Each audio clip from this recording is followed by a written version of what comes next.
Assalomu alaykum, hurmatli brifing tinglovchilari. Sizlarga O'zbekiston iste'molchilar huquqlarini himoya qilish Bayot tuman jamiyatida 2025-yil 1-chorak mobaynida amalga oshirilgan ishlar bo'yicha qisqacha ma'lumot berib o'tmoqchiman.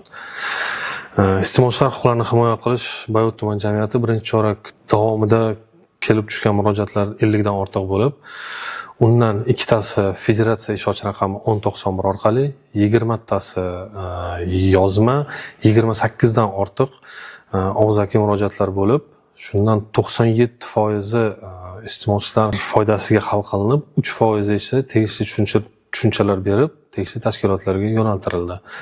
Shu qatorda viloyat hokimining va hamda tuman hokimining 2025-yilga tasdiqlab bergan chora-tadbir rejasining 9-10, 11, 16, 22, 23 hamda 24-bandlarini ijrosini ta'minlash maqsadida tuman tibbiyot birlashmasida hamda maktabgacha maktab ta'lim muassasalarida o'rganish ishlari olib borildi.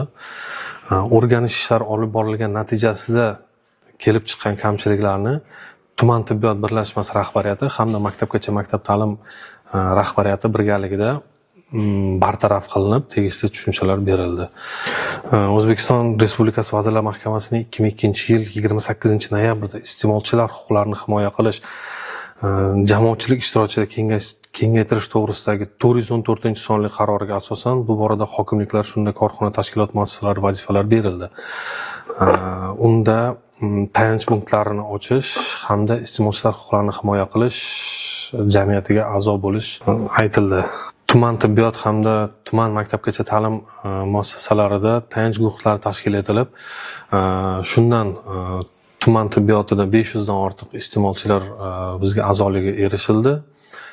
Maktabgacha ta'lim va maktab bo'limlari maktablarda 200 dan ortiq iste'molchilarni a'zolikka jalb qilish erishildi. Bugungi qisqacha ma'lumotlarimiz shundan iborat edi. E'tiboringiz uchun rahmat.